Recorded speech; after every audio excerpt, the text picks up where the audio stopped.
Vocês conhecem o Felipe Ret, né? Esse maluco foi um dos caras que mais trampou na cena e eu vou explicar pra vocês hoje porque não foi à toa que ele chegou no topo. O Ret nasceu dia 19 de junho de 1985 e viveu uma infância humilde no bairro do Catete. E foi lá mesmo no Rio de Janeiro que desde pivete o Ret já observava as ruas e aprendia com o que ele via. E por conta dessa convivência, com o tempo ele também foi ganhando respeito nelas. Com 12 anos de idade ele já começou a pichar e foi aí que ele desenvolveu o apelido Ret, que na verdade, segundo ele, o bagulho era pra ser tipo rato, em inglês é rat, aí virou Ret, tá ligado? Ele já disse em entrevistas que se sentia mais valorizado na rua do que na escola, então você já vê, mano, pra onde a direção do cara vai. Ele desde pivete sempre foi muito da arte, ele gostava muito de desenhar e com 8 anos de idade o pai dele comprou o CD do Gabriel Pensador, o primeiro CD do Gabriel, isso foi acho que em 93. E bom, esse momento e as letras do Pensador transformaram o moleque, meio que giraram uma chavinha nele. E com 13 anos ele já ia gravar sua primeira música, um funk consciente. Foi ali que ele percebeu que ele tinha facilidade pra esse tipo de coisa e um parceiro dele, que era do funk, acabou apresentando ele pra rodas de batalha de rima. Então ele começa a frequentar mais esses tipos de ambientes, melhorar o seu estilo, sua cadência, e com 14 anos ele descobre o bagulhinho que o Bob Marley gosta, mas nessa época ele não usava com tanta frequência. Então com 16, 17 anos ele já tá meio que ganhando um nome dentro da cena underground, e isso desperta um sonho dentro dele, o sonho de viver como artista, e ele tava disposto a, mano, fazer de tudo pra realizar esse sonho. Mas mesmo sonhando, a vida tem que andar, então ele resolve entrar numa faculdade de jornalismo e o mano passa. Existe uns papos aí que foi mais por insistência da mãe dele, que quando ele se formou ele entregou o diploma na mão da mãe, mas eu acho que mesmo se for por insistência que ele entrou na facul, ele deve ter curtido muito esse tempo. Porque ele acabou até trabalhando um tempo como redator publicitário, que ajudou ele muito nas letras, e segundo o próprio Ret, a rua me deu vivência, mas a faculdade me deu as ferramentas. A caneta veio disso também, meu truta. E eu posso falar tranquilamente que essa é uma das canetas mais pesadas que tem por aí, rapaziada. Mas ao mesmo tempo que ele tá trampando, ele também tá pensando em fazer uns trampos mais elaborados na música, ele tenta entrar pra um grupo que não dá muito certo, ele se frustra um pouco com isso, então ele resolve, mano, tentar realmente seguir uma carreira solo. E por conta do destino, nos anos 2000, durante as batalhas, ele acabou encontrando esse mano aqui, o Mão Lee, que viraria, mano, o seu amigo pro resto da vida. E não só isso, essa amizade viraria um dos maiores impérios da música no Brasil. Em 2008, eles começam a trampar no álbum Numa Margem Distante, com uma pegada mais underground, letras profundas em músicas como Questione, Só Precisamos de Nós, e o bagulho realmente mostrou que ele tinha um talento sobrenatural. E esse CD foi a transição real do Ret pra ele tentar viver de música e fazer o corre acontecer. O mano tava disposto a ralar, ele postou o bagulho no SoundCloud, no MySpace e, mano, foi divulgando tudo no boca a boca. Nessa brincadeira, quem acabava ouvindo o CD do Ret instantaneamente ganhava respeito pelo cara. É aí que ele começa a adquirir alguns fãs, começar a vender alguns shows por cachês pequenos e o bagulho começa realmente a fluir. Só que ele junto com o Mão Lee tem uma ideia em mente, o plano do crime perfeito, porque eles sabem bem que gravadoras retêm os direitos de produção das músicas. E o Ret queria ser dono de tudo, mano, com toda a razão.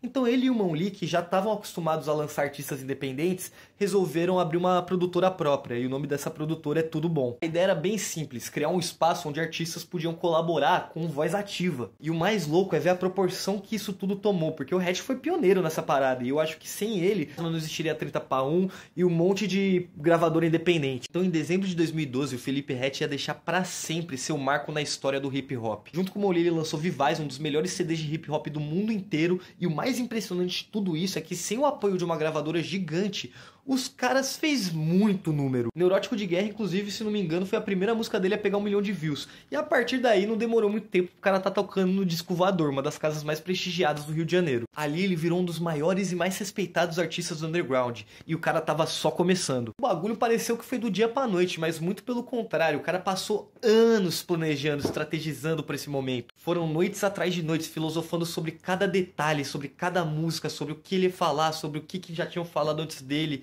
E tudo isso culminou no CD Vivaz, que é uma obra-prima. A parada mais louca é que ele deve ter vendido o papo de, mano, 5 mil CDs só na mão, só trocando ideia com a galera.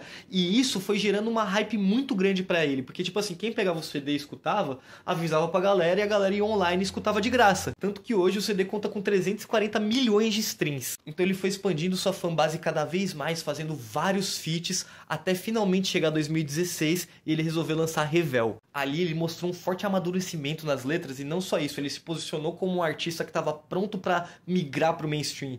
E ele conseguiu chamar uma atenção, inclusive. Ele fez isso sendo sincero nas suas letras sobre sua jornada até agora e questionando sobre a arte versus mercado. E pra mim esse CD foi praticamente uma ponte pra ele pular pro mainstream no próximo lançamento. Ele mostrou que estava preparado pra trocar ideia com uma audiência muito maior, só que o que ele não esperava é que em 2017 ia acontecer o melhor momento da vida dele. Foi ali que nasceu o filho dele, o Theo, e a vida do Hatch realmente mudou. O nascimento do moleque claramente influenciou não só a música do Hatch, mas o jeito que ele vivia. Então em 2019 ele lança o CD Audaz, e foi nesse disco que ele provou que ele conseguia fazer os videoclipes mais profissionais de toda a cena. A estética do bagulho virou referência nacional, e isso foi botando o Hatch a Tudo Bom cada vez mais em relevância. Esse álbum foi extremamente sincero e com uma mensagem forte. Segundo o próprio Hatch, cara, foi um grito da alma de que enfrentou muita coisa e acabou vencendo. E eu imagino que foi mais ou menos nessa época que o Hatch conseguiu abandonar seus vícios. Porque o Hatch tinha um problema. Quando você vive muito na noite, certas coisas vão aparecer e você vai usar uma paradinha aqui, uma paradinha ali, o bagulho é louco.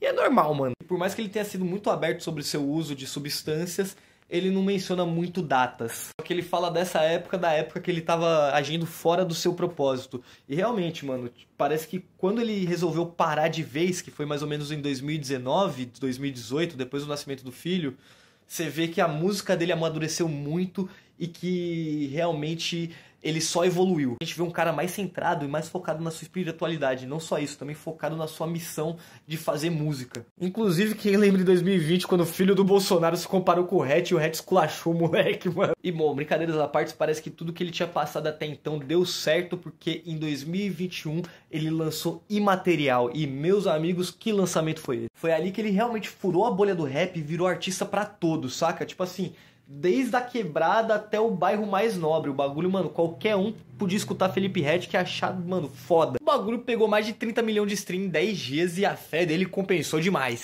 E pra mim, esse disco é um manual de vida. E foi aí que o Ret virou pra ele mesmo e falou: pô, tá aí, mané, conquistei tudo que eu queria, agora eu vou parar por aqui. Porra nenhuma, meu irmão. Felipe Ret que nós tá falando. Ele resolveu transformar Imaterial numa trilogia. Então em 2022 ele lança Lume como a parte 2 e esse foi o melhor disco da carreira dele. Com direito a feat do Pose do Rodo, MC Hariel, Anitta, Lennon, entre vários outros. Não só isso, mas o bagulho pegou disco do ano no Prêmio Multishow e pegou 2 vezes platino. Em pouco tempo pegou 160 milhões de streams e hoje em dia conta com mais de 600 milhões, se não me engano. E não foi à toa que a parada pegou top 3 no Spotify global e o rosto dele estava estampado lá no Times Square em Nova York. Então em 2024 ele resolve encerrar a trilogia com o CD Nume, que inclusive quem tirou a foto da capa de álbum foi o filho dele, o Theo. E nesse disco, de novo, lado a lado com o Mão Lee, ele volta a falar sobre autoconhecimento, sobre temas budistas como o equilíbrio entre o bem e o mal e o núcleo de si mesmo. É um bagulho realmente muito interessante. O disco pegou top 5 global dessa vez e também foi um grande sucesso. E é muito interessante ver como o Hatch vive hoje em dia com a sua família, postando seus vlogs e tal, e sempre achando uma forma genuína e honesta de se comunicar com o seu público. Ele parece ser um cara extremamente gente boa e muito fiel à sua verdade. Eu, mano, pagaria uma nota pra trocar meia hora de ideia com ele. Tem muitos outros pontos sobre esse cara, muitas pessoas que ele ajudou, muitas coisas que ele fez, mas como a história dele ainda tá sendo escrita, talvez um dia eu volte e atualize ela. Enquanto isso, muita luz na sua jornada, Hatch.